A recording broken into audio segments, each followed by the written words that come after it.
Breaking news tayo mga tol, isang Pinoy na naman po ang natalo sa World Championship fight. Ito nga po yung laban ni Oscar Collazo versus Garen Jagan.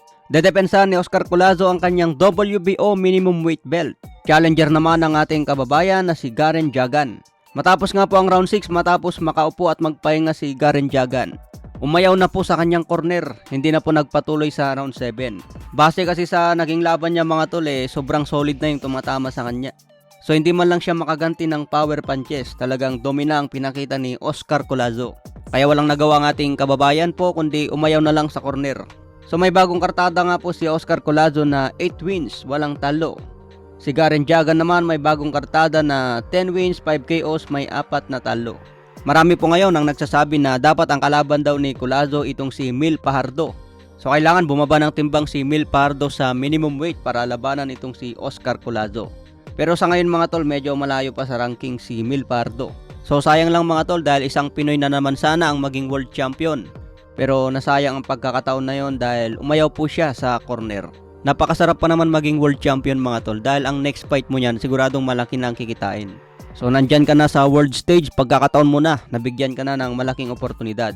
Dapat hindi nasayangin yung mga ganyang pagkakataon mga tol. Pero ganyan talagang boxing, mahusay si Oscar Collazo Sa ibang banda naman, Ify Ajagba, panalo rin siya via disqualification sa round 4. Tinira ba naman sa itlog mga tol, di disqualified yung kalaban. Okay sana yung maging bakbakan, inaantay ko yung knockout Kaso biglang bumira sa itlog itong kalaban ni Ify Ajagba.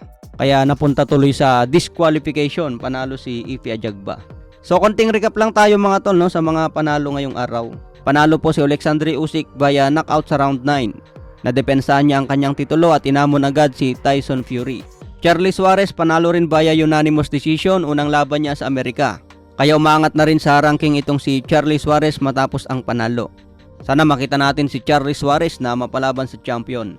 Edad 35 na ngayon si Charlie Suarez, kailangan ng mabilisang pag-angat sa ranking. Kaya kailangan dyan sunod-sunod ang panalo. So ayan nga mga tol, natalo man tayo sa World Championship fight, panalo naman si Charlie Suarez. Sa ibang banda naman, post-fight conference ni Alexandre Usyk, pinakita kung saan tumama yung suntok ni Daniel Dubois. Hindi daw body shot ang sumakit kay Usyk mga tol dahil low blow daw talaga yung tumama sa kanya. Kumbaga sa cheeks mga tol, puson yung tinamaan kay Alexandre Usyk. Sabi ni Usyk, hindi naman daw ganong kalakas ang suntok ni Daniel Dubois dahil hindi siya tinamaan ng mga solid. Yun lang daw yung sumakit sa kanya matapos tamaan ng low blow. Pero giit naman Daniel Dubois mga tol, dapat panalo daw siya by knockout. Pero dapat pinatunayan ni Daniel Dubois mga tol na tatalunin niya ang isang unified champion. Pero wala tinapos pa rin ni Alexandre Usyk by knockout. 2 beses pa niya pinabagsak si Daniel Dubois. Kaya malinaw pa rin na mas malupit pa rin at matindi si Alexandre Usyk.